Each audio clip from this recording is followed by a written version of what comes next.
Welcome back friends to the channel. आज हम complete step by step process discuss करेंगे for registration under section 12A, ATG 1023C and section 35। Trust हो या charitable organisation हो या कोई चैरिटेबल सोसाइटी हो या कोई रिलीजियस कम चैरिटेबल ऑर्गेनाइजेशन हो, इन सभी को अगर एग्जेम्पशन क्लेम करना है इनकम टैक्स एक्ट में तो उन्हें रजिस्ट्रेशन लेना कंपलसरी है। ये बहुत बेसिक चीज है जो हम सभी जानते हैं, बट नोटिफिकेशन नंबर 19 2021 डेटेड 26 मार्च 2021 ने इस पूरे जो प्रोसेस को चेंज कर दिया है। चेंज किया है वो हम इस पूरे वीडियो में डिस्कस करेंगे। आपको मेरे साथ एंड तक रहना है क्योंकि चेंज बहुत ड्रास्टिक है। इस चेंज में हमें किन चीजों का ध्यान रखना है, रजिस्ट्रेशन कैसे करना है, क्योंकि जो अभी तक रजिस्टर्ड थी यानी कि जो 31 मार्च 2020 तक 21 तक रजिस्टर्ड थी, जितनी भी ऑर्गेनाइजेशन सेक्शन 12A में हो या ATG में हो या 1023 का अप्रूवल हो या आपके पास सेक्शन 35 में अप्रूवल हो, ये सारे के सारे जो भी entities, trust, organisations, charitable institutions, religious cum charitable institutions, ये सारी की सारी जो रजिस्टर्ड थी अप टू 31 ऑफ मार्च 2021, इन सभी को दोबारा से रजिस्ट्रेशन के लिए अप्लाई करना होगा। अप्लाई इनको 30 जून 2021 से पहले करना होगा। ये बहुत मेजर चेंज है।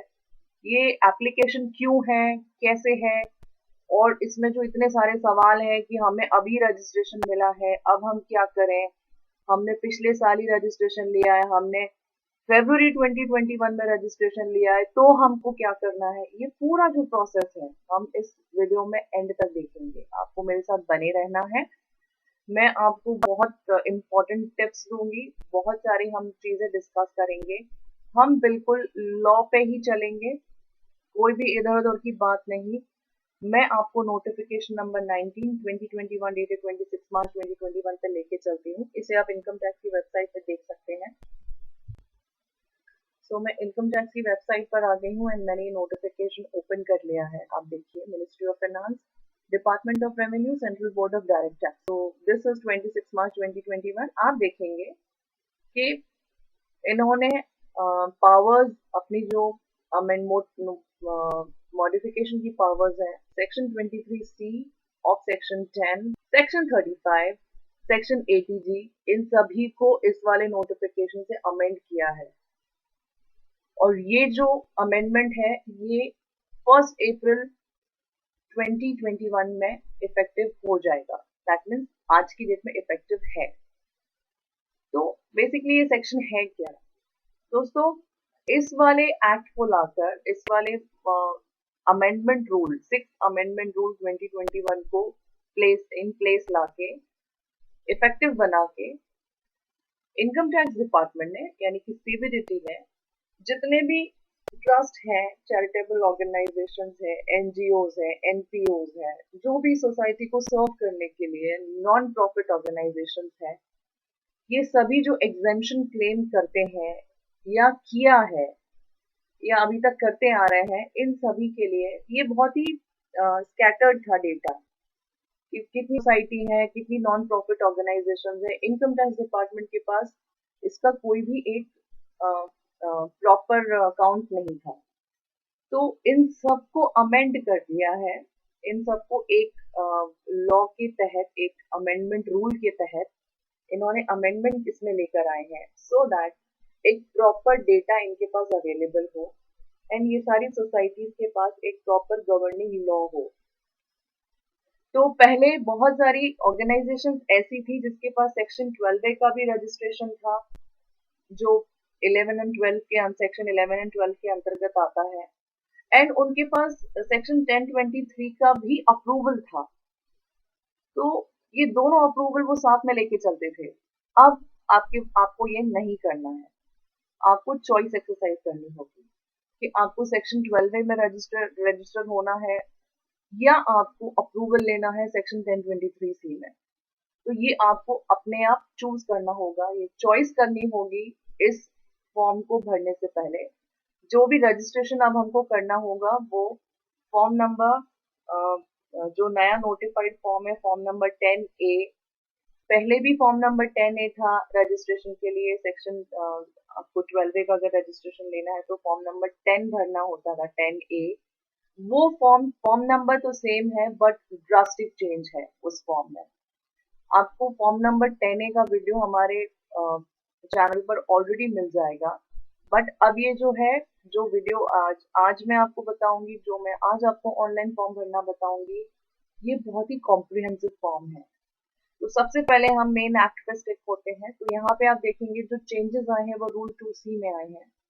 Application for the purpose of grant of approval of fund or trust or institution or university or any hospital or medical institution under clause I of clause 2 or clause 3 or clause 4 of first proviso to clause 23C of section 10। तो ये clause 23C of section 10 amend किया है rule number 2C को amend करके। तो ये rule यही कहता है कि आपको फॉर्म नंबर 10A में एप्लीकेशन करना है टू द प्रिंसिपल कमिश्नर और commissioner authorised by the board. तो हमें सेक्शन 10A में एप्लीकेशन करनी है। इसमें और डॉक्यूमेंटेशन का रिक्वायरमेंट है वो हम देखेंगे। उसके साथ साथ हम हमारे नेक्स्ट रूल की तरफ चलते हैं। ये मैं आपको नोटिफिकेशन से ही बता रही हूँ, इसमें बहुत सारे प्रोविजंस हैं। अभी हम रूल नंबर 5C की बात कर रहे थे। नेक्स्ट इन लाइन हमारे पास जो है जो रूल मॉडिफाई किया है वो है, तो पेज नंबर 4 पे अब हम आ गए हैं। ये है rule number 11AA, requirement for approval of institution of fund under clause 6 of sub section 5 of section 80G। तो अब रूल 11AA यहाँ पे सब्स्टिट्यूट किया है उन्होंने पुराने रूल के उसमें 11AA न्यू सब्स्टिट्यूट कर दिया है एंड 80G इम्पैक्ट होता है इससे। तो अगर आपके पास 80G का पहले रजिस्ट्रेशन था तो आपको रूल नंबर 11AA के तहत आपको फिर से एक एप्लीकेशन करनी है। वो एप्लीकेशन भी आपको फॉर्म नंबर 10A में ही करनी है।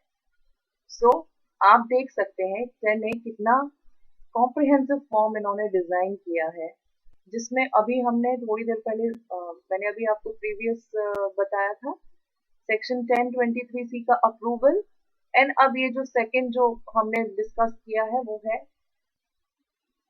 Clause number 6 of subsection 5 of section 80G। अगर आपकी कंपनी या आपकी ट्रस्ट या आपका जो भी ऑर्गेनाइजेशन है, चैरिटेबल इंस्टीट्यूशन है, ये अगर 80G में ऑलरेडी है रजिस्टर्ड तो भी आपके पास ये फॉर्म 10A का रिक्वायरमेंट है।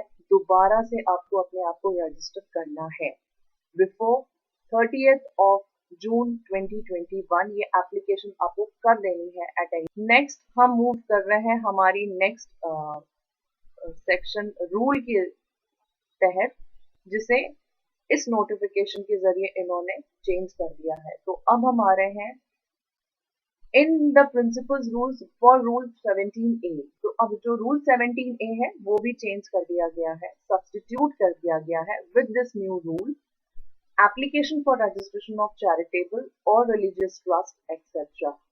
तो अभी जो हम पहले 12A सबसे ज्यादा जो मेजर पहले रजिस्ट्रेशन होते थे वो सेक्शन 12A में होते थे, जिसे हम फॉर्म नंबर 10A भर के करते थे।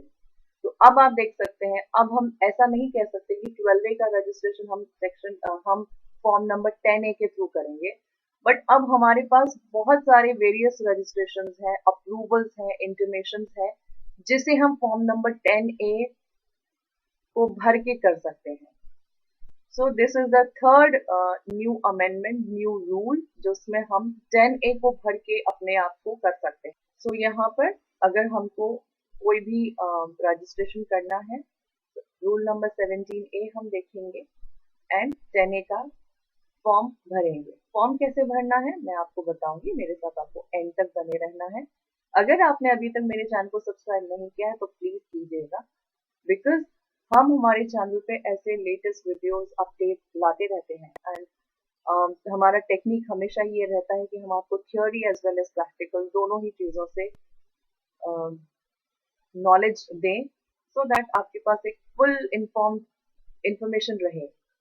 Next we are coming, जो हमारा next जो changes आया है वो है rule number. ये जो नया rule insert किया है, it's a new rule which has got inserted. Rule 18AB, furnishing of statement of particulars and certificate under clause 8 and clause 9 of subsection 5 of section 80G. ये भी अभी 80G है, और under subsection 1A of section 35. तो इस वाले rule को लाके 80G और section 35 दोनों ही इन्होंने amend किया हुआ है. This is talking about statement. इसके हम एक दूसरे वीडियो में इसको डिस्कस करेंगे, बिकॉज ये अपने आप में एक नया डिफरेंट टॉपिक है. फॉर्म इसमें दूसरा है. सो फ्रेंड्स, ये था अमेंडमेंट जो हुआ है. तो इस अमेंडमेंट के बारे में जितने भी रूल्स हमने जो मॉडिफाई किए हैं ये उसके बारे में है.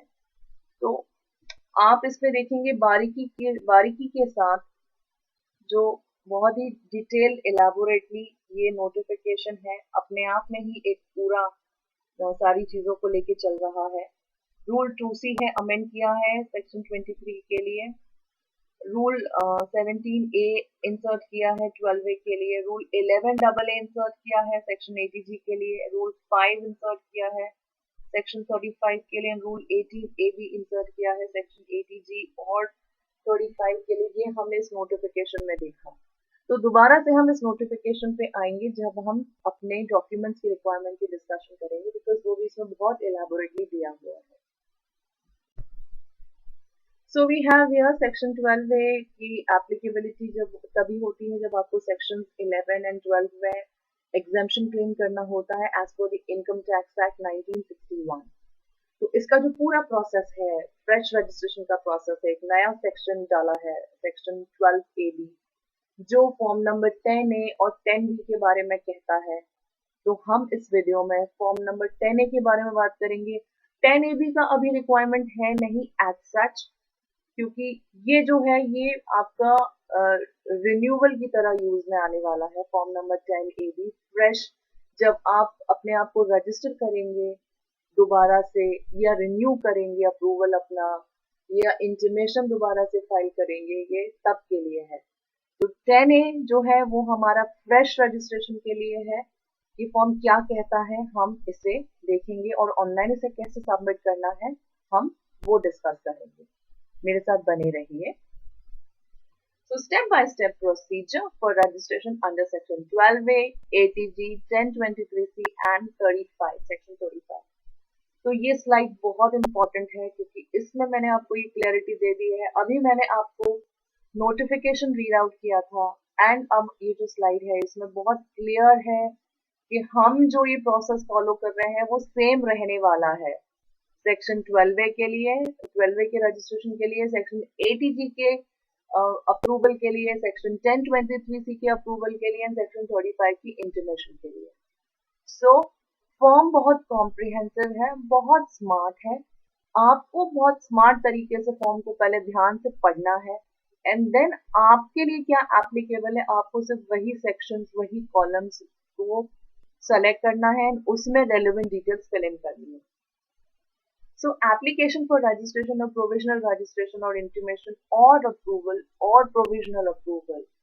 ये अप्रूवल एंड प्रोविजनल अप्रूवल की जो हम बात कर रहे हैं, जो हमें करना है उसमें यह है कि जितनी भी ऑर्गेनाइजेशन अप टू 31 मार्च 2021 तक रजिस्टर्ड थे इन पर्टिकुलर सेक्शंस में, उनको फिर से अप्रूवल के लिए इनकम टैक्स डिपार्टमेंट के अप्रूवल के लिए एप्लीकेशन करनी है. ये एप्लीकेशन करना जरूरी इसलिए है बिकॉज अभी तक इन फॉर्म्स को एक नया जो 16 डिजिट का अल्फा न्यूमेरिक नंबर होता है वो नहीं मिला है. उस 16 डिजिट के अल्फा न्यूमेरिक नंबर के आने से एक वो यूनिक नंबर है, एंड उस यूनिक नंबर से आपकी आइडेंटिटी फिक्स हो जाती है इनकम टैक्स डिपार्टमेंट में. तो उसके लिए आपको ये रजिस्ट्रेशन करना कंपलसरी है. जो ऑलरेडी रजिस्टर्ड है एज ऑन 31 मार्च 2021 तक रजिस्टर्ड है, उनको फिर से अप्लाई करना है रजिस्ट्रेशन के लिए. ये बहुत सिंपल तरीका है. जो ऑलरेडी रजिस्टर्ड है उनके लिए आपको री रजिस्टर करना है अपने आप को, अप्रूवल के लिए री अप्रूवल के लिए अप्लाई करना है, अगर आपका फर्स्ट टाइम रजिस्ट्रेशन है या आपको फर्स्ट टाइम अप्रूवल मांगना है या आपको फर्स्ट टाइम इंटीमेट करना है अंडर सेक्शन 45, तो भी आपको यही फॉर्म भरना है, form number 10A। Okay, I think ये बहुत क्लियर मैसेज है, कोई कंफ्यूजन नहीं होना चाहिए। सो an application for intimation under fifth proviso to subsection 1 of section 35 is made in form 10A. Form 10A is very comprehensive form. जब मैं आपको ऑनलाइन फॉर्म नंबर 10A के पास लेके जाऊंगी एंड अगर आप उसे form number previous form 10A से कंपेयर करेंगे, ड्रास्टिक चेंज, बहुत बड़ा चेंज है।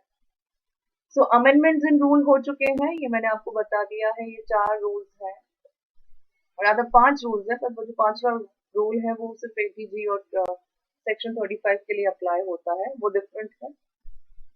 इसे हमें ऑनलाइन फाइल करना है। आप जानते हैं faceless assessment, faceless appeal and ये फेसलेस का जो दौर चल रहा है जिससे काफी आपके पास क्लैरिटी रहती है, तो इसी फेसलेस के दौर में हम इसे ऑनलाइन, हम आ गए हैं इनकम टैक्स की वेबसाइट पे। यहाँ पर हम अपने आईडी और पासवर्ड के साथ लॉगिन करेंगे सो दैट हम एप्लीकेशन कर सकें अपने रजिस्ट्रेशन के लिए। So you have to be very careful captcha डालते समय, no mistakes at all। तो मैं अब इसे लॉगिन कर लेती हूँ। So I am into the portal now। अभी मैं अपने लॉगिन के अंदर पहुंच गई हूँ। ई फाइल में आपको जाना है, इनकम टैक्स फॉर्म्स सेलेक्ट करना है। इनकम टैक्स फॉर्म में सेलेक्ट करते ही आपको असेसमेंट फॉर्म नंबर सेलेक्ट करना है। तो अब हम 10A की एप्लीकेशन करेंगे। आप देख सकते हैं इसमें भी एक चेंज आ गया है। पहले हम जब सेक्शन 10A के लिए अप्लाई करते थे तो यहाँ पे जो लिखा हुआ आता था वो चीज अलग आती थी, and section and form number 10G भी आता था जो कि 80G के रजिस्ट्रेशन के लिए हम यूज करते थे। पर अब वो फॉर्म नंबर 10G गायब हो गया है एंड सिर्फ एक ही फॉर्म है, फॉर्म नंबर 10A, जिसमें बहुत क्लियर लिखा हुआ है एप्लीकेशन फॉर रजिस्ट्रेशन और प्रोविजनल रजिस्ट्रेशन और इंटीमेशन और अप्रूवल और प्रोविजनल अप्रूवल। तो ये बहुत ध्यान से समझने वाली बात है कि अगर आपको रजिस्ट्रेशन करना है या प्रोविजनल रजिस्ट्रेशन, रजिस्ट्रेशन आपको करना है अगर आप ऑलरेडी रजिस्टर्ड हैं तो आपको रजिस्ट्रेशन करना है। प्रोविजनल रजिस्ट्रेशन मतलब आप न्यू एंटिटी हो, आप पहली बार रजिस्ट्रेशन कर रहे हो तो आपको प्रोविजनल रजिस्ट्रेशन मिलेगा इस फॉर्म नंबर 10A को फाइल करके। या अगर आपको सेक्शन 35 के अंतर्गत इंटीमेशन देनी है डिपार्टमेंट को तो भी आपको यही सेम फॉर्म फाइल करना है। या अगर आपको एग्जेम्पशन सेक्शन 10 में क्लॉज नंबर 23C में अपने आप को अप्रूवल मांगना है या अपने आप को अप्रूवल मांगने का मतलब यहाँ पे आपको अपने आप को री अप्रूवल मांगना है। और प्रोविजनल अप्रूवल आपको तब मिलता है जब आपने न्यूली अप्लाई किया है। तो अगर आप न्यू अप्लाई कर रहे हो अप्रूवल के लिए तो आपको प्रोविजनल अप्रूवल मिलेगा। अगर आप ऑलरेडी अप्रूव्ड एंटिटी हो तो आपको फिर से री अप्रूवल के लिए अप्लाई करना है इसी फॉर्म से। तो फॉर्म नंबर 10A कब भरना है, किसको भरना है, क्यों भरना है, इन तीनों चीजों का मैं जवाब दे चुकी हूँ। एंड अब कैसे भरना है उसके लिए आपको मेरे साथ एंड तक बने रहना है। So I am selecting this. Obviously मेरा सबमिशन मोड होगा prepare and submit online and this is the original. तो मैं इसे कंटिन्यू करूंगी। कंटिन्यू करने के बाद you have to be very specific. यहाँ पे इंस्ट्रक्शंस वाला पेज ओपन होता है एंड इंस्ट्रक्शंस पढ़ना बहुत जरूरी है। इंस्ट्रक्शंस के साथ साथ अपने आपको ऊपर से भी पढ़ना। हम नॉर्मली ये ऊपर की चीजें स्किप कर देते हैं जो कि बहुत इंपॉर्टेंट होती है।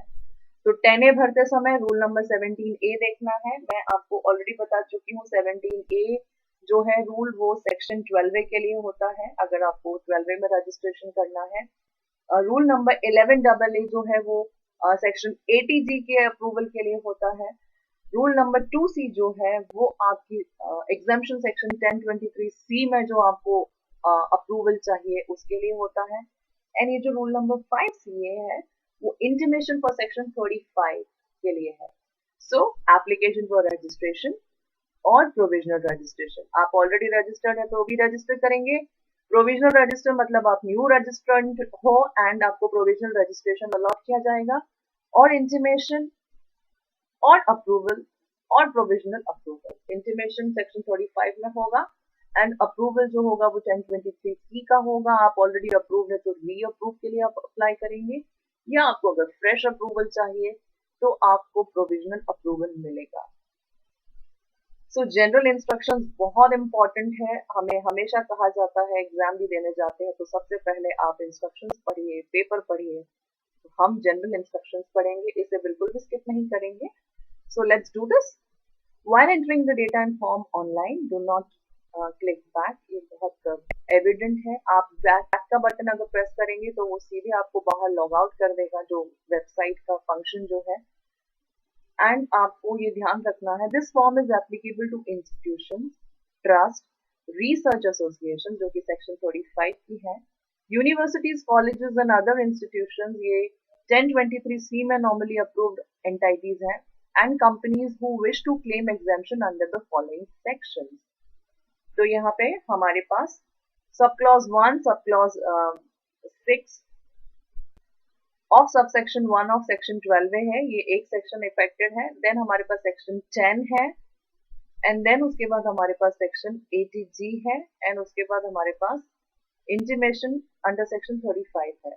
तो आप देखेंगे ये जो इसमें दो क्लॉजेस, ये जो 1, 2, 3, 4, 5, 6 जो बताया है, तो जो पहला होता है वो अगर आप ऑलरेडी रजिस्टर्ड हो तो ये आप री रजिस्ट्रेशन के लिए अप्लाई कर रहे हो, आप ये वाला क्लॉज सेलेक्ट करेंगे।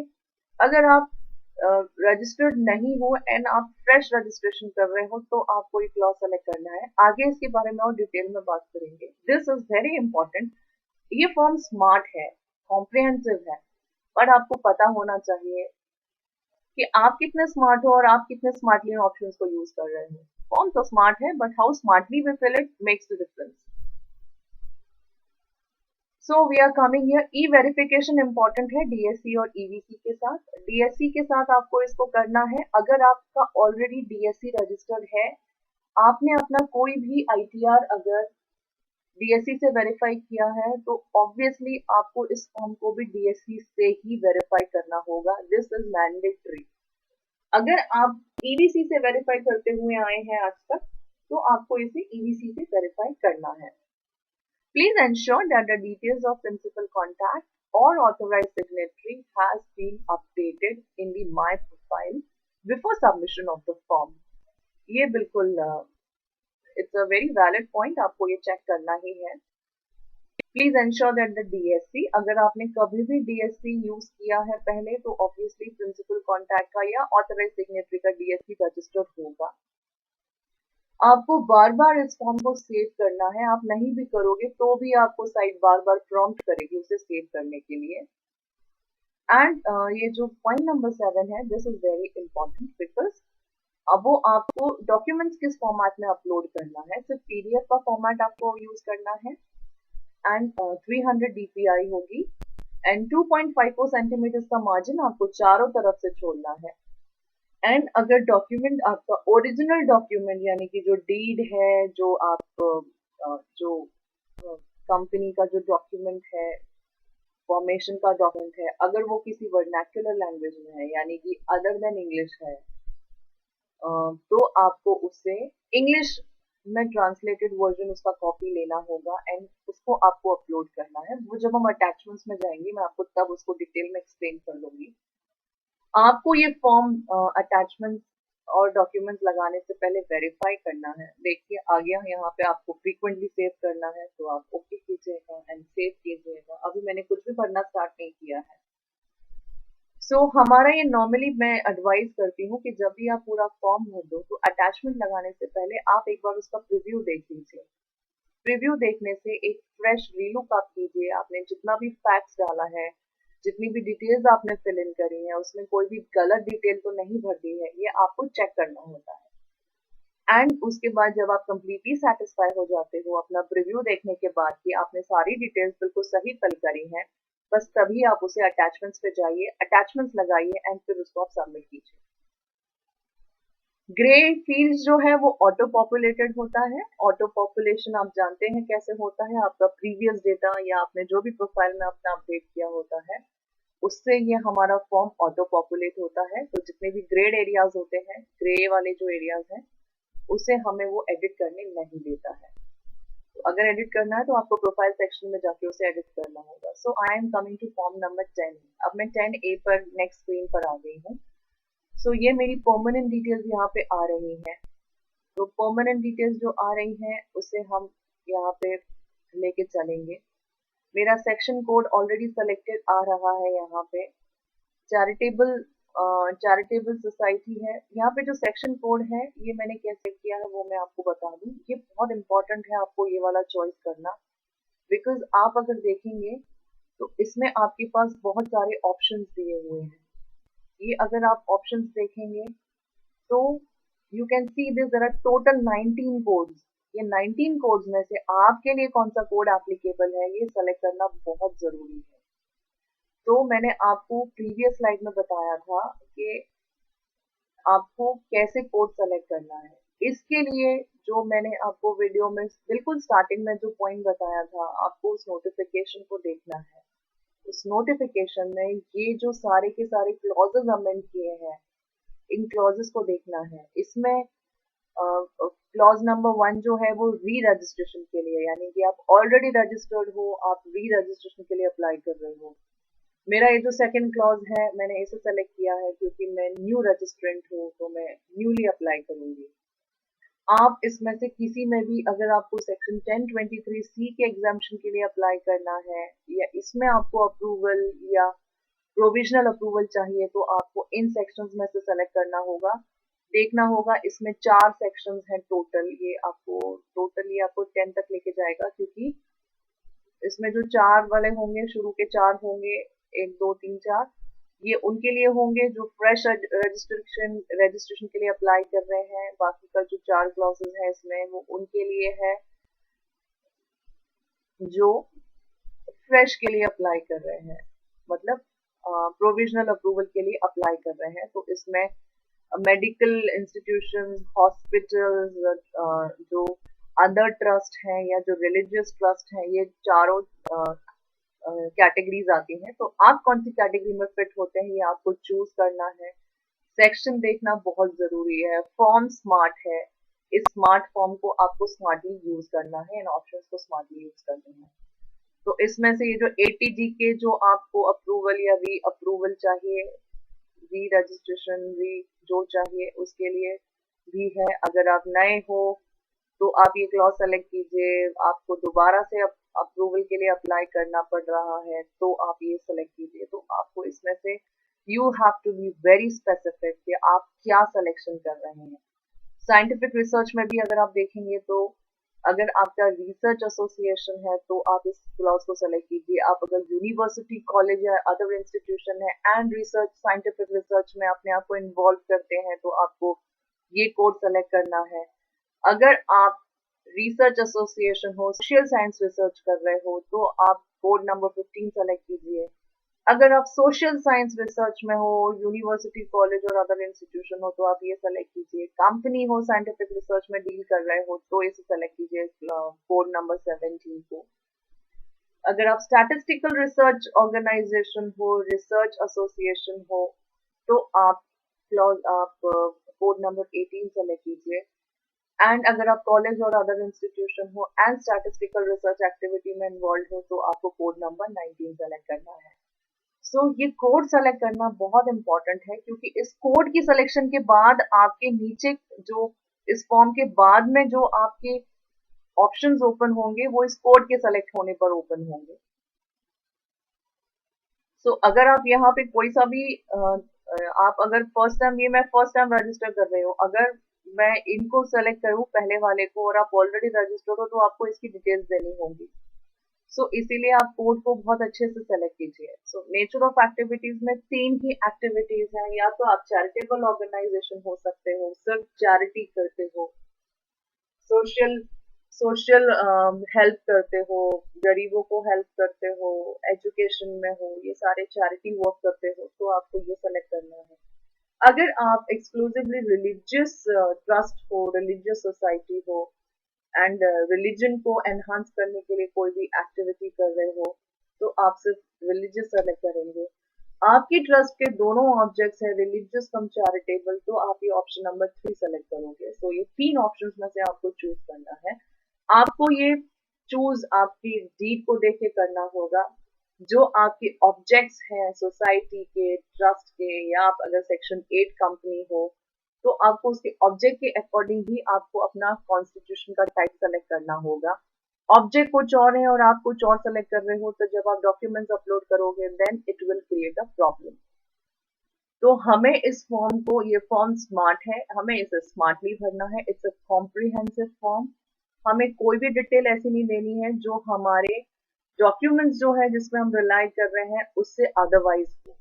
सो you have to stick to the documents and उसके अकॉर्डिंग ही डॉक्यूमेंट्स को अपने पास हैंडी रखिए। एंड वो सारे जो बेसिक डॉक्यूमेंट्स हैं, ट्रस्ट डीड है, सोसाइटी की डीड है, या आपका एमओ है, अगर आप कंपनी फैक्ट में रजिस्टर्ड है तो आपको ध्यान देना है। तो मैं कॉन्स्टिट्यूशन सेलेक्ट करूंगी, मैं ट्रस्ट हूँ या मैं सोसाइटी हूँ या मैं कंपनी हूँ या मैं अदर्स हूँ। अदर्स में नॉर्मली यूनिवर्सिटीज और ये सारे ऑर्गेनाइजेशन आते हैं दूसरे, जो इन तीनों चीजों में फॉल नहीं होते, वो अदर्स में आपको सेलेक्ट करना है।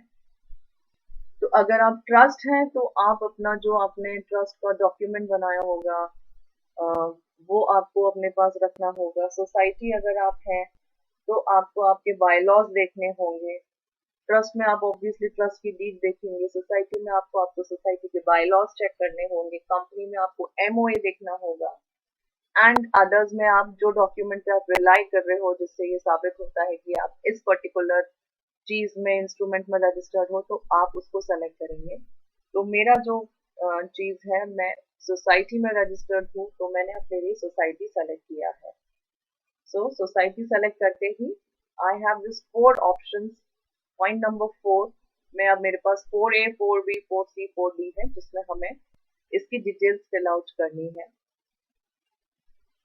सो मैं यहाँ पे date of incorporation and creation registration डालूंगी।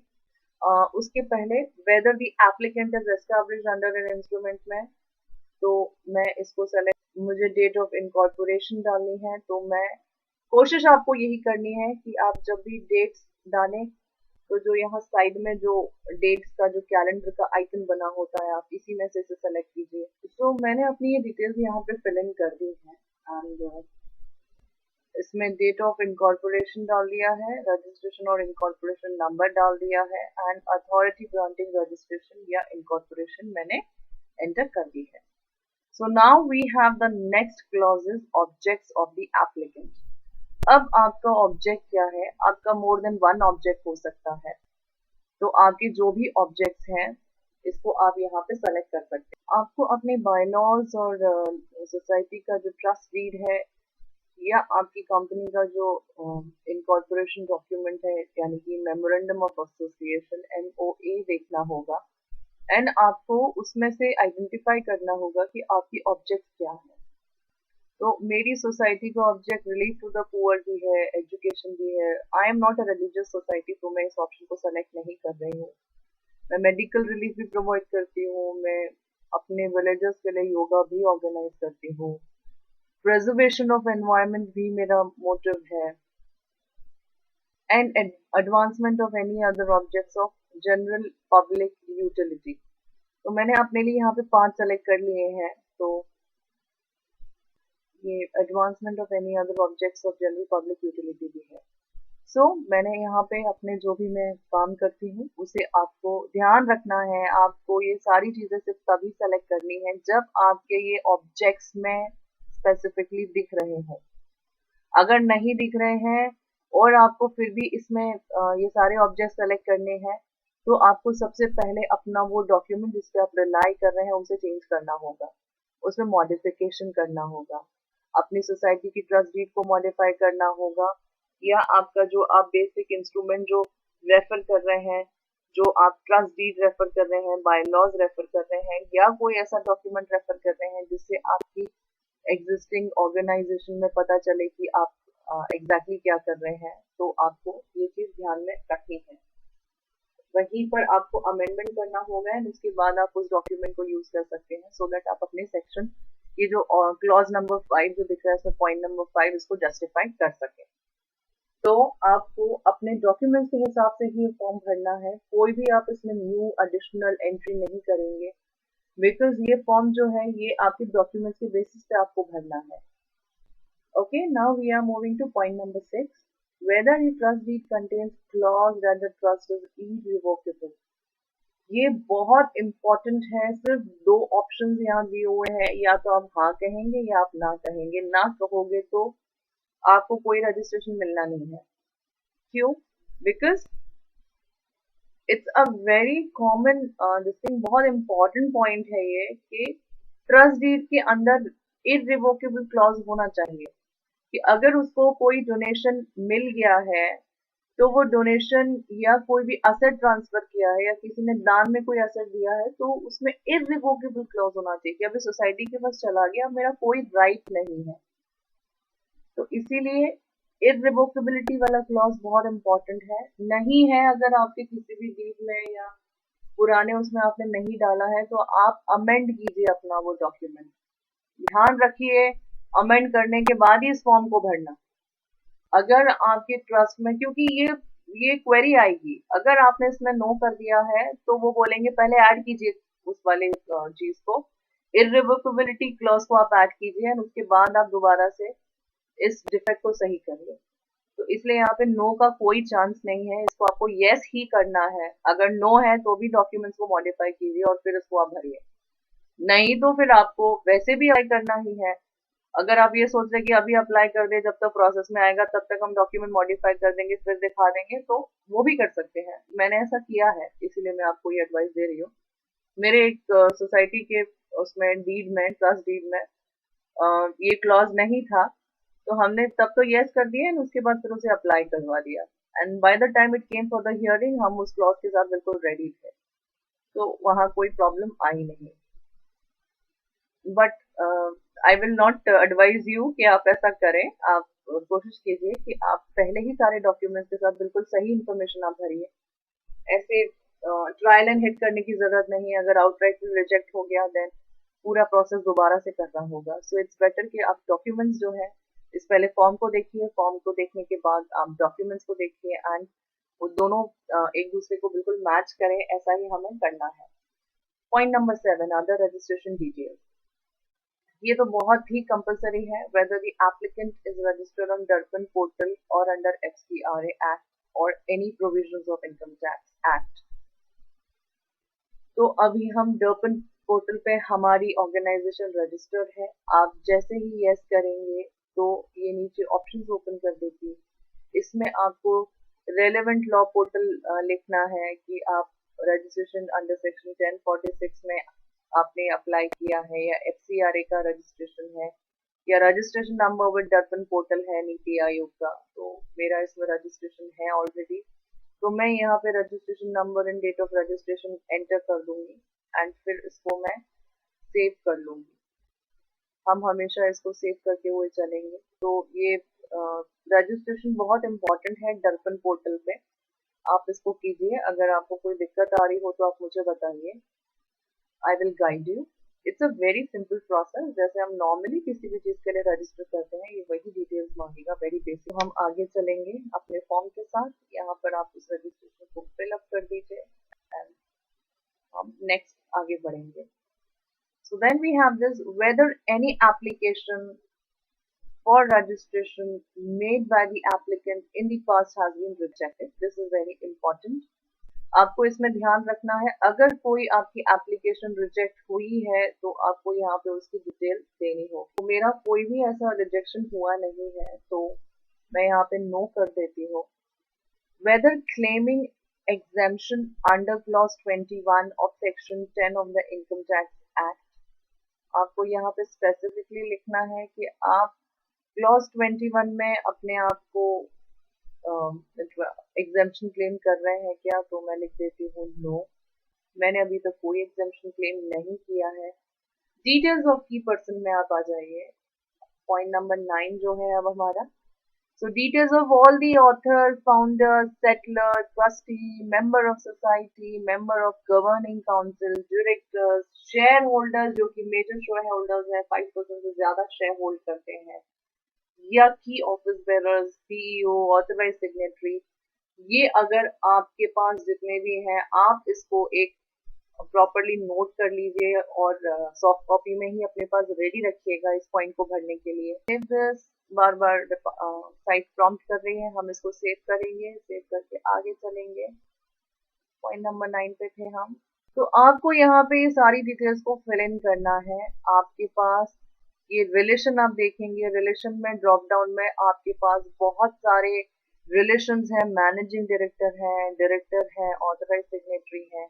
ये कंपनीज में होते हैं। अगर आपने अपने आप को कंपनी में रजिस्टर किया हुआ है, आपकी चैरिटेबल एक्टिविटी आप अंडर दी कंपनी करते हैं, तो आपके पास मैनेजिंग डायरेक्टर होंगे, ऑथराइज सिग्नेटरी होंगे। तो आप इनमें से सेलेक्ट कर सकते हैं। आप देख सकते हैं कि बहुत बड़ी लिस्ट है, इसमें इन्होंने ऑलमोस्ट सारे ही लोगों को कवर कर लिया है। एंड अगर उसके बाद भी आपके पास कोई और रिश्ता है जो इसमें कवर नहीं आ रहा है, तो आप यहाँ एनी अदर प्रिंसिपल ऑफिसर कर सकते हैं। तो वेराइटी ऑप्शंस हैं, आप इनमें से कोई भी अपने हिसाब से बढ़िया वाला चूज कर सकते हैं जो आपको बेस्ट फिट होता है। ऑथर है, ट्रस्टी भी हैं, फाउंडर भी हैं। तो फाउंडर मुझे लगता है ज्यादा बेटर होगा, तो मैं फाउंडर सेलेक्ट करूंगी।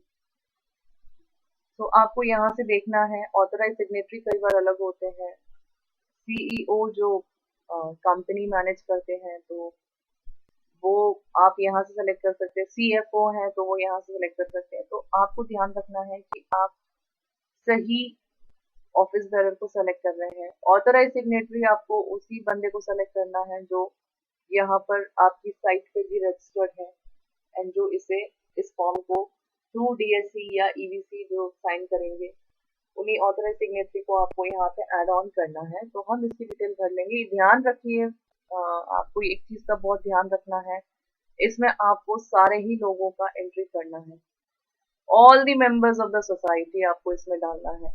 तो थोड़े पेशेंस के साथ इस फॉर्म को भरिए एंड ऐड करते चले जाइए। एक लाइन हो गई, ऐड कीजिए and then keep on adding the numbers. Point number 9 B में हम आ रहे हैं एंड 9 बी में आने के बाद इसमें in case if any person as mentioned in row 9A is not an individual, then provide the following details of the natural persons who are beneficial owners, 5% or more of such persons as on the date of application. तो अगर हमने यहाँ पे जो भी हमारे share holders हैं वो अगर इंडिविजुअल नहीं है, से लाइक किसी और कंपनी ने हमारे ऑर्गेनाइजेशन में शेयर्स होल्ड किए हैं, किसी ट्रस्ट में होल्ड किए हैं, तो हमें उसकी डिटेल यहाँ पे देनी है। ये फॉर्म बहुत कॉम्प्रिहेंसिव है, बहुत एलैबोरेटिव है। Details of assets and liabilities आप देखेंगे।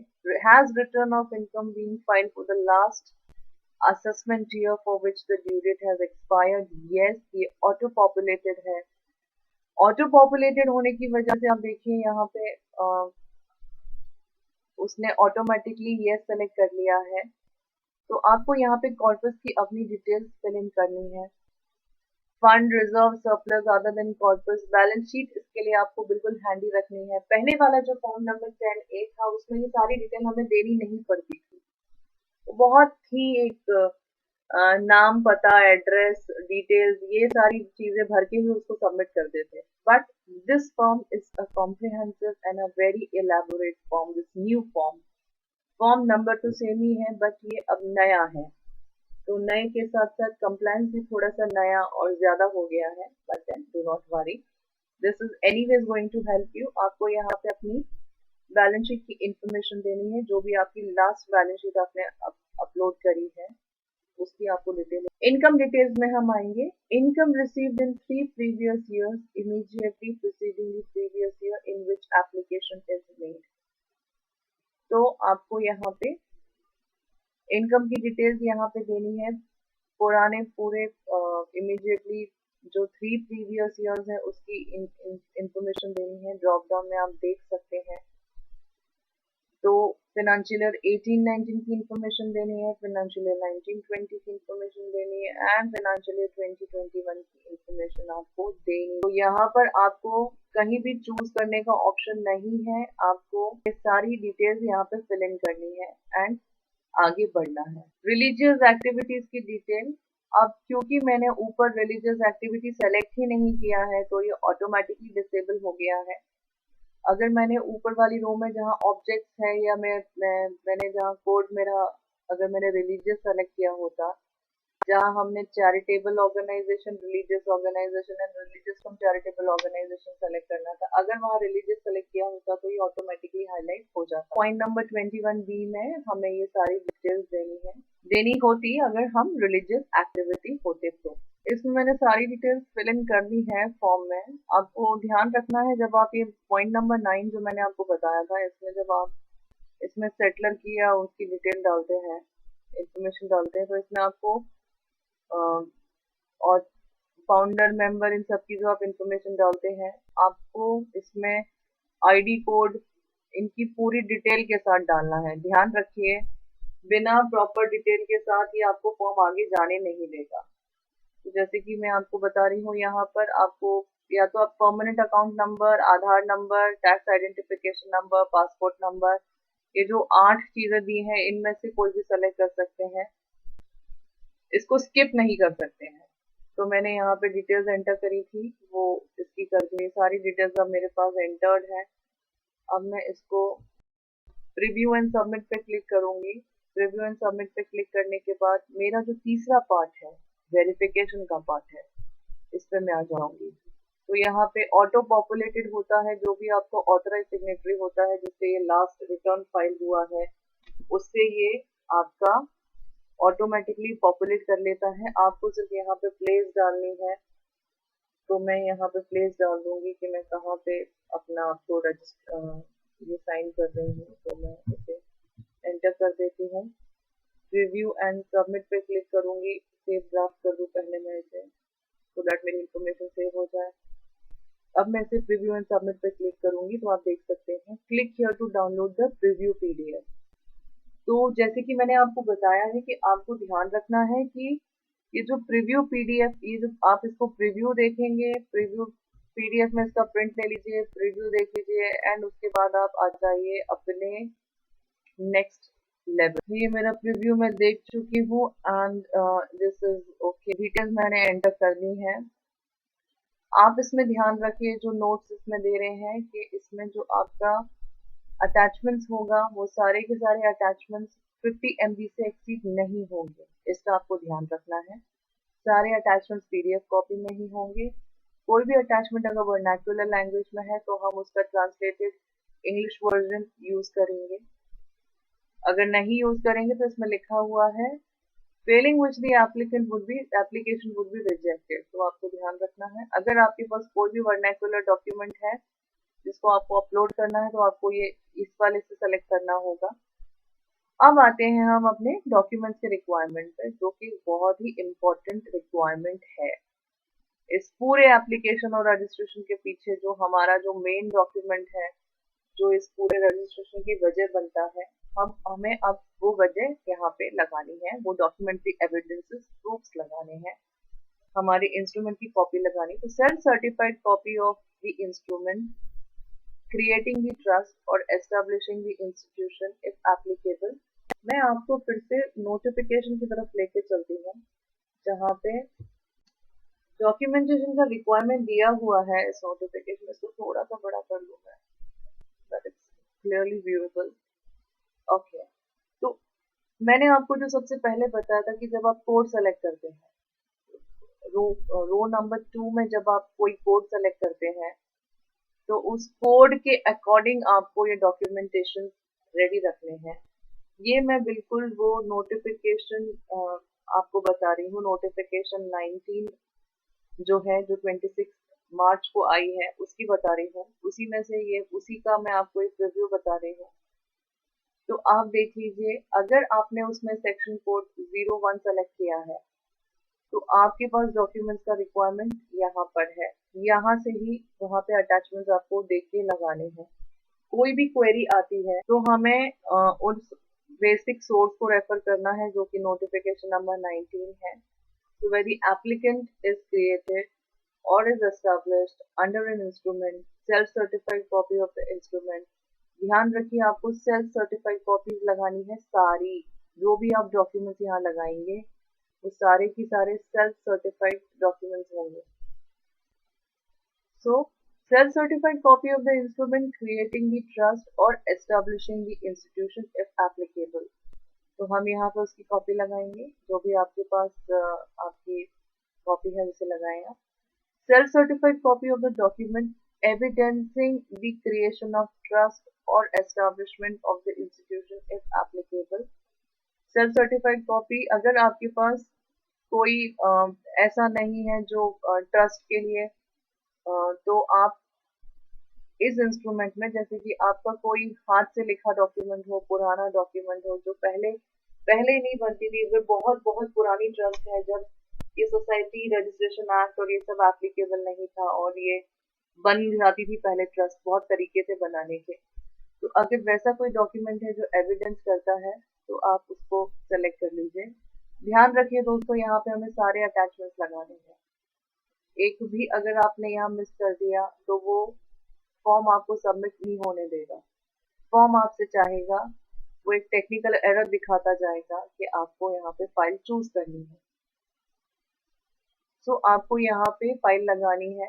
एक इसका टेक्निकल एरर को हटाने का एक रास्ता ये है कि आप कोई भी एक डॉक्यूमेंट ऐसा अपलोड कर दीजिए यहाँ पर जिसमें जो खाली हो या उसपे कुछ ऐसा लिखा हो, या इट्स एन ऑल्टरनेट डॉक्यूमेंट हो, तो आप उसको लगा सकते हैं. So self-certified copy of registration with registrar of companies or registrar of firms or societies or registrar of public trust as the case may be. तो अगर आपके पास रजिस्ट्रेशन सर्टिफिकेट है तो आप उसे लगा दीजिए. जैसे कंपनीज में इनकॉर्पोरेशन सर्टिफिकेट मिलता है अगर आप सेक्शन 8 की कंपनी है तो, या अगर आपको फर्म या सोसाइटी से अगर आपको कोई रजिस्ट्रेशन सर्टिफिकेट मिला है तो आप उसको लगा सकते हैं. Self-certified copy of registration under FCRA if the applicant is registered. FCRA के रजिस्ट्रेशन की कॉपी लगाइए आप यहाँ पर. Self-certified copies of the annual accounts of such businesses undertaking relating to such prior year or years, not more than 3 preceding years. आपको यहाँ पे पिछले तीनों साल के एनुअल अकाउंट्स लगाने हैं. एक ही पीडीएफ में आपको वो तीनों को फिलअप करके यहाँ पे लगाना है. टाइम आपको उसका जो डॉक्यूमेंट्स का जो साइज है उसका ध्यान में रखना है. सारे डॉक्यूमेंट्स मिला के 50 MB से क्रॉस नहीं हो, तो उसी हिसाब से बिल्कुल लेजिबल रीडिंग हो जाए तो उतना डीपीआई सेलेक्ट कीजिएगा. तो उससे थोड़ा स्पेस 300 डीपीआई तो आपको रखना ही है, इंस्ट्रक्शन है उसकी, तो आपको अकॉर्डिंगली उसे मैनेज करना होगा. Self certified copy of the report of audit. ये ऑडिट रिपोर्ट है जो as per the provisions of section 44A भी लगती है, उसे आपको लगाना है.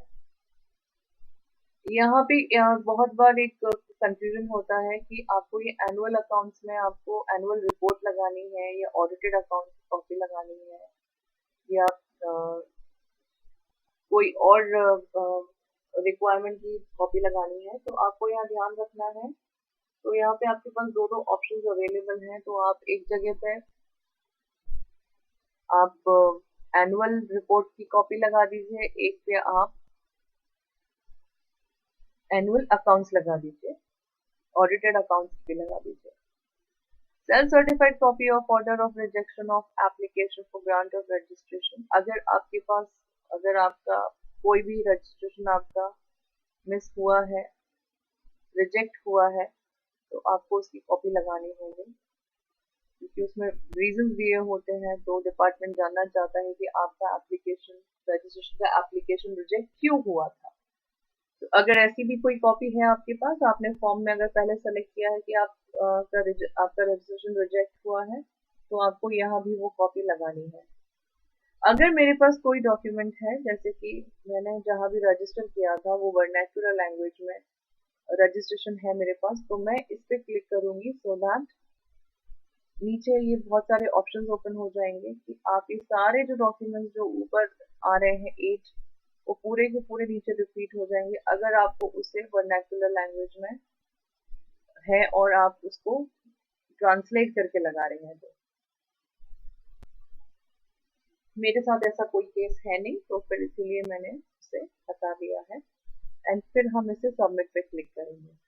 जैसे ही ये सारे डॉक्यूमेंट्स लग जाएंगे, मैं सबमिट पे क्लिक करूंगी। ये मुझे तब तक सबमिट नहीं करने देगा जब तक मैं यहाँ डॉक्यूमेंट नहीं लगाऊंगी। ये सारे अटैचमेंट्स लगाने के बाद आपको इसे सबमिट पे क्लिक करना है।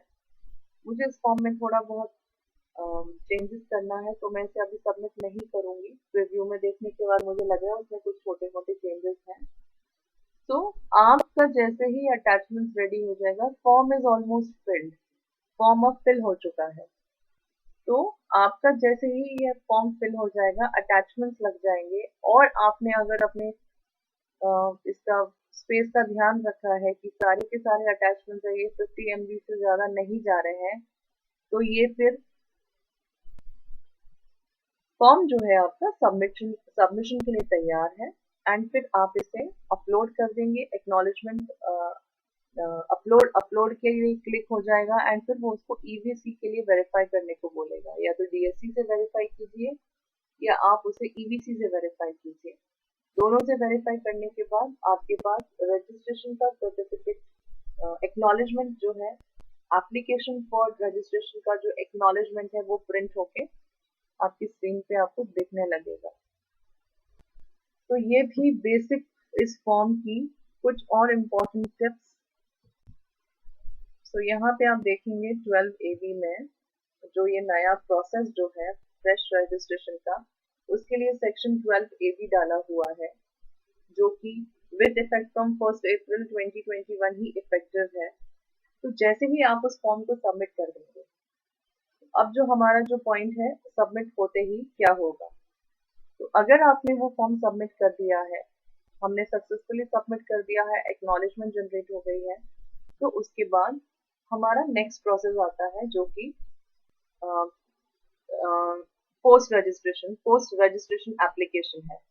The principal commissioner or commissioner on receipt of an application made under clause AC of subsection 1 of section 12A shall, ये हम 12A की बात कर रहे हैं, where the application is made under subclause 1 of the said clause, pass an order in writing registering the trust or institution for a period of 5 years।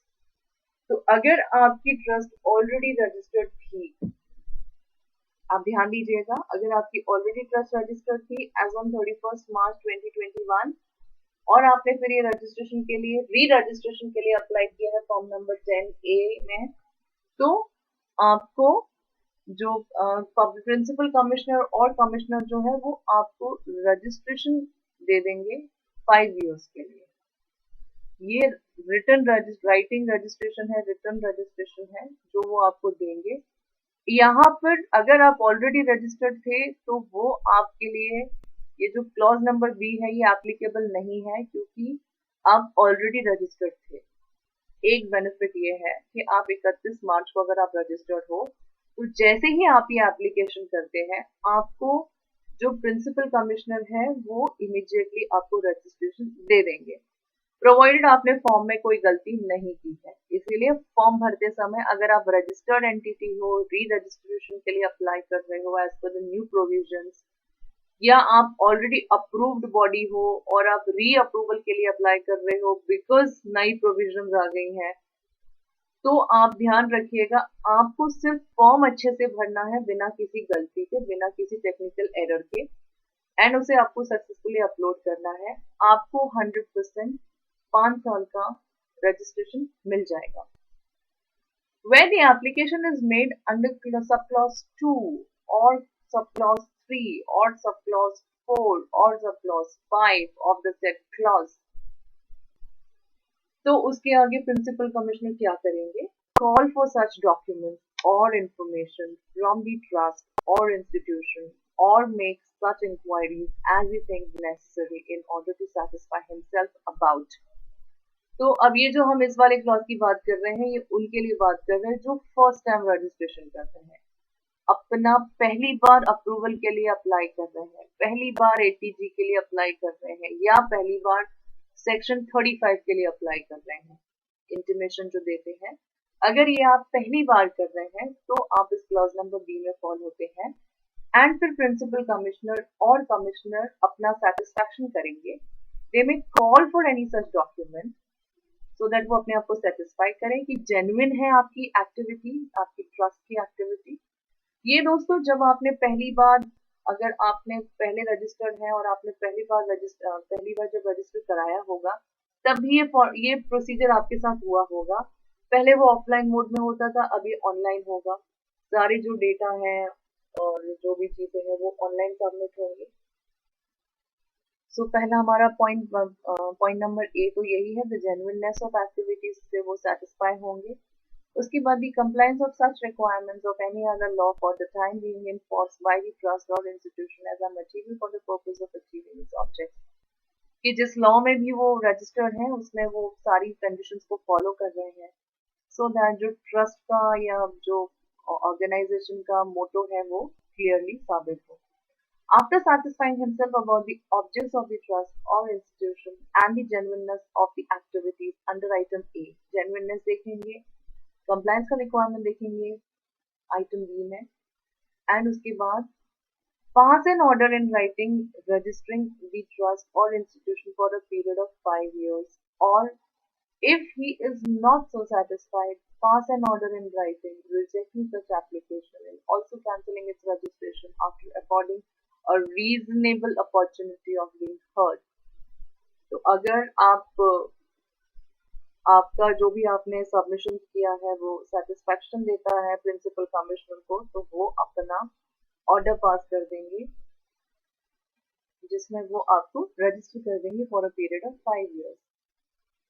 Where the application is made under clause 6 of the said clause, pass an order writing provisionally। अगर आप पहली बार register हो रहे हैं, first time आप register कर रहे हैं, तो आपको प्रोविजनल रजिस्ट्रेशन मिलता है। एंड ये जो प्रोविजनल रजिस्ट्रेशन मिलता है ये 3 साल के लिए एप्लीकेबल होता है। तो 3 साल के लिए registering the trust or institution for a period of 3 years from the assessment year from which the registration is sought, and send a copy of such order to the trust or institution। So ये सारे के सारे आपको ध्यान में रखना है, this is very important। Section आप जरूर पढ़िएगा ये वाला, बिकॉज नोटिफिकेशन, न्यू नोटिफिकेशन जो है उसमें बहुत क्लियर दिया हुआ है।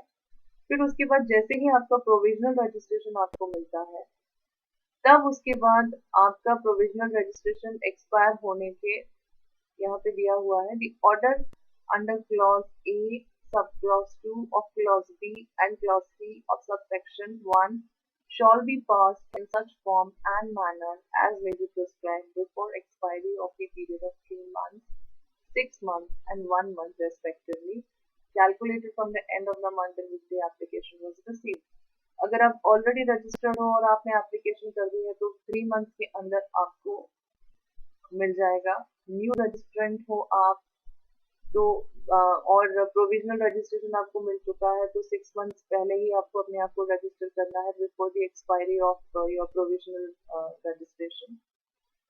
ये जो हम री अप्लाई और ये करेंगे इसे हमें फॉर्म नंबर 10 ए बी में करना है।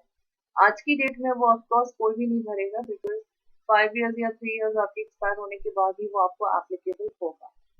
Where registration of a trust or an institute has been granted under clause A or clause B of subsection 1 and subsequently the principal commissioner or commissioner is satisfied that the activities of such trust or institution are not genuine or are not being carried out in accordance with the objects of the trust। इसीलिए मैंने कहा है important है ये कि objects पे आप ध्यान दीजिए, जो आपके ऑब्जेक्ट्स है उसी के अकॉर्डिंग आप अपने फॉर्म को भरिए। आपकी सोसाइटी में, ट्रस्ट में या जो भी आपकी डॉक्यूमेंट्स उसमें दिखना चाहिए कि आपका जो काम है वो बिल्कुल आपके ऑब्जेक्ट्स को सूट हो रहा है। नहीं हो रहा है तो आप कृपया करके उसे अमेंड कीजिए सो दैट वो बिल्कुल in line with your documents आ जाए। As the case may be, he shall pass an order in writing cancelling the registration of such trust or institution after affording a reasonable opportunity of being heard। Rejection तो कभी भी बिना giving reasonable opportunity होता ही नहीं है। तो हमेशा आपको एक अपॉर्चुनिटी मिलती है, उसको आपको यूज करना है। विदाउट प्रेजुडाइज क्लॉज आ गया है, तो इसको भी आप देख लीजिएगा। मैनर ऑफ साइनिंग फॉर्म मैं ऑलरेडी एक्सप्लेन कर चुकी हूँ कि अंडर डिजिटल सिग्नेचर होगा।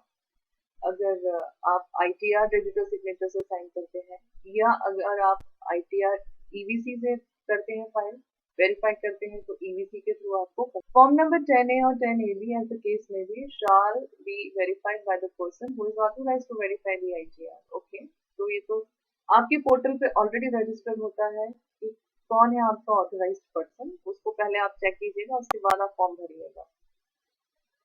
सो ये रिन्यूअल नोटिफिकेशन के बारे में हमने बात किया था, तो ये आपको बिफोर 30 जून 2021 हर हाल में अप्लाई करना है, नहीं तो आपकी जितने भी रजिस्ट्रेशन हैं वो सारे एक्सपायर हो जाएंगे, एंड आप जो एग्जेम्पशन क्लेम कर रहे हैं वो आपको एप्लीकेबल नहीं रहेगा अगर आप इनकम टैक्स में अपने आप को रजिस्टर नहीं कराते हैं।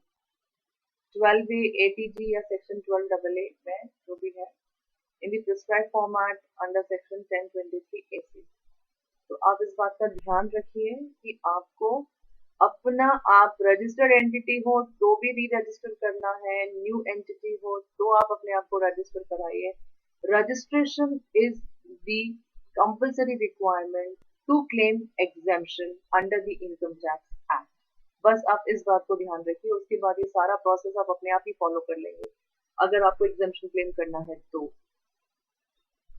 तो डॉक्यूमेंट्स फॉर रजिस्ट्रेशन में मैंने आपको बता दिया है। आपको yes note on activities of the applicant, ये बहुत इंपॉर्टेंट है, इसको आपको अपने उसमें लगाना ही है। एक्टिविटीज इलेबोरेटिव हो, अच्छा है, आपकी सारी डिटेल्स देनी हो, ये और ज्यादा। जब आपका ये सारा का सारा चीज प्रोसेस पूरा हो जाता है तो उसके बाद आपको खुश होना है अगर आपको फॉर्म नंबर 10AC में जो कमिश्नर है वो आपको अप्रूवल देते हैं, आपको फॉर्म नंबर 10AC में अप्रूवल मिलता है, एंड उस फॉर्म नंबर 10AC में आपको 16 डिजिट्स का alpha numeric unique registration number दिया जाता है। फॉर्म नंबर 10AC कुछ ऐसा दिखता है, तो जो आपको रजिस्ट्रेशन मिलेगा या प्रोविजनल रजिस्ट्रेशन मिलेगा वो आपको ऐसे दिया जाएगा। पैन नंबर लिखा जाएगा, डॉक्यूमेंट आइडेंटिफिकेशन नंबर मिलेगा, एप्लीकेशन नंबर होगा, रजिस्ट्रेशन नंबर और भी प्रोविजनल रजिस्ट्रेशन अप्रूवल नंबर, यानी कि जो यूनिक रजिस्ट्रेशन नंबर होगा वो आपको यहाँ मिलेगा। किस section, sub section, clause, sub clause, proviso में आप रजिस्टर्ड है, अप्रूव्ड है, वो यहाँ आएगा। Date of registration, approval, provisional registration, provisional approval यहाँ लिखा जाएगा। Assessment year or years for which the applicant is registered or provisional registered or approval or provisionally approved। तो रजिस्ट्रेशन, अप्रूवल, इंटीमेशन सबके लिए फॉर्म नंबर 10AC है, आपको बिल्कुल ध्यान रखना है। तो आप इसमें देख सकते हैं order for registration, approval, provisional registration, provisional approval. So यहाँ पे वो देते हैं after considering the application of the applicant and the material available on record, the applicant is hereby granted registration, approval, provisional registration, जो यहाँ पे दिया जाएगा। The taxability or otherwise of the income of the applicant would be separately considered as per the provisions of the Income Tax Act. Liable to be withdrawn, यहाँ पे conditions, ये important point है इसलिए मैं आपको ये फॉर्म पे लेके आई हूँ, आप ये देख लीजिएगा। This is very important कि condition subject to which registration, approval, provisional registration, provisional approval is being granted। अगर उन्होंने कोई भी condition लगाई है तो वो यहाँ लिखकर वो देंगे। This is very important क्योंकि फिर जब आप इसको, अगर आपका प्रोविजनल अप्रूवल है, प्रोविजनल रजिस्ट्रेशन है और आप उससे प्रोविजनल रजिस्ट्रेशन अगर आपका 10A में है, 12A में है सॉरी, और प्रोविजनल अप्रूवल अगर आपने सेक्शन 1023C में लिया हुआ है और उसको जब आप 3 साल बाद परमानेंट अप्रूवल के लिए जाएंगे, प्रोविजनल रजिस्ट्रेशन सिर्फ उनके लिए होता है जो पहली बार रजिस्टर कर रहे हैं, एंड 3 साल के बाद आपको उसे फिर से भरना होता है। फॉर्म नंबर 10AB में आपको उसको भरना होगा, तब आपको परमानेंट रजिस्ट्रेशन मतलब 5 साल का रजिस्ट्रेशन दिया जाएगा, प्रोविजनल से वो पक्का हो जाएगा। सो यहाँ पर वो कंडीशंस दी होती हैं वो आपको फुलफिल करनी होंगी, उसमें कोई चूक नहीं होनी चाहिए। Name and designation of the approving authority, तो जो भी अप्रूविंग अथॉरिटी होगा उनका यहाँ पे नाम आ जाएगा, डेजिग्नेशन आ जाएगा। दोस्तों दूसरी चीज, अभी मैंने 10AC की बात की थी, अब अगर वो रिजेक्ट भी कर रहे हैं तो there is one this form number 10AD, order for registration और अप्रूवल और रिजेक्शन और कैंसिलेशन। तो ये रिजेक्शन और कैंसिलेशन के लिए है कि अगर उन्होंने आपका रिजेक्शन किया है तो भी वो उसको एक फॉर्म में देंगे, प्रॉपरली आपको कम्युनिकेट करेंगे। So we are back with this and alpha numeric code आपको जैसे ही मिल जाएगा, तो ये यूनिक रजिस्ट्रेशन नंबर है, आप डिपार्टमेंट में अब रजिस्टर्ड हैं एंड आपको सब जगह पे अपना ये alpha numeric unique registration number ही कोड करना है। 3 साल के बाद एक्सपायर होने के बाद आपको फॉर्म नंबर 10AB में फिर से अप्लाई करना है, सो दैट आप बाद में जब भी वो अप्रूवल पास करेंगे तो वो 5 साल के लिए आपको देंगे। तो पहले जो ऐसा होता था कि आपने एक बार वन टाइम रजिस्ट्रेशन करा लिया एंड आपके पास वो हमेशा के लिए रजिस्ट्रेशन है, वो वाला चीज अब ये नए रूल के आने से, ये जो नया जो इन्होंने रूल्स अमेंड किए हैं, इससे वो सारी चीजें अब खत्म हो गई हैं। आप चाहे कितने भी सालों से रजिस्टर्ड हो, आपको फिर से एक बार री रजिस्ट्रेशन री अप्रूवल के लिए अप्लाई करना है एंड ये री रजिस्ट्रेशन और री अप्रूवल है, ये 5 साल के लिए वैलिड है। 5 साल के बाद आपको दोबारा से अपने आप को रिन्यूअल के लिए अप्लाई करना होगा, जो कि फॉर्म नंबर 10AB है, जो प्रिस्क्राइब फॉर्म है आज की डेट में as per the new rule, new notification जो आई है उसमें आपको 10AB में अप्लाई करना है। तो ये था पूरा का पूरा हमारा प्रोसेस फॉर्म नंबर 10A और 10AB का, कि कब आपको 10A यूज करना है, कब आपको 10AB यूज करना है। आई होप ये बहुत क्लियर था सेशन। थोड़ा सा लंबा हो गया वीडियो, बट आई थिंक इसमें जरूरी था बिकॉज बहुत कंफ्यूजन था क्या करें, एक ही फॉर्म को कैसे भरें इतनी सारी चीजों के लिए। तो आपको मैंने बता दिया कि फॉर्म 10A जो है वो एक बहुत कॉम्प्रिहेंसिव, बहुत स्मार्ट फॉर्म है। कितने स्मार्टली आप उस फॉर्म को भरते हैं ये आपके ऊपर डिपेंड करता है। आप चाहे इस फॉर्म को खुद भरिए या किसी प्रोफेशनल से भरवाइए, बट आपको इतना इंश्योर करना है कि सबमिट होने से पहले आप उसकी सारी डिटेल्स जानते हैं कि उसमें क्या आप इंफॉर्मेशन डाल रहे हैं।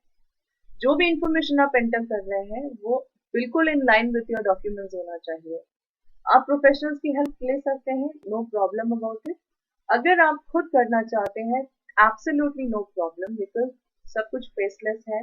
आप अपने लैपटॉप से, डेस्कटॉप से, आईपैड से, चाहे जहां से अपनी डॉक्यूमेंट्स सबमिट कर सकते हैं, अपलोड कर सकते हैं, प्रोवाइडेड आपको इसे बहुत ही अच्छे से इसको करना है। ये आपको डॉक्यूमेंट जब हम फॉर्म 10A भरते हैं ऑनलाइन, थोड़ा सा टाइम कंज्यूमिंग है, बट अगर डिटेल्स आपकी बिल्कुल हैंडी है आपके पास, आप ट्रस्ट डीड लेके बैठिए, बेसिक इन्फॉर्मेशन को नोट कर लीजिए, पहले एक बार 10A पढ़ लीजिए अच्छे से, नोटिफिकेशन पढ़ लीजिए, उसमें 10A का फॉर्मेट किया हुआ है उसको अच्छे से एक बार देख लीजिए, सारी चीजें सॉर्ट आउट कर लीजिए, फिर आप बहुत इजीली इस फॉर्म को 15 से 20 मिनट में, अगर सिर्फ डिटेल ही डालनी है तो 15 से 20 मिनट में आप इसको कर सकते हैं।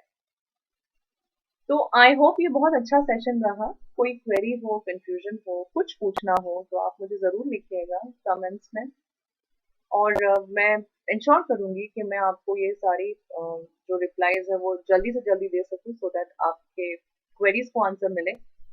And I hope this was very important session also for you. अगर अभी तक आपने सब्सक्राइब नहीं किया है तो प्लीज कीजिएगा, बेल बटन को जरूर प्रेस कीजिएगा, लाइक एंड शेयर तो अब बनता ही है, तो आप वो भी जरूर कीजिएगा अपने फ्रेंड्स के साथ, कोलीग्स के साथ, या कोई आपके जानकार है जिनके साथ आपको इसे शेयर करना है तो जरूर कीजिए।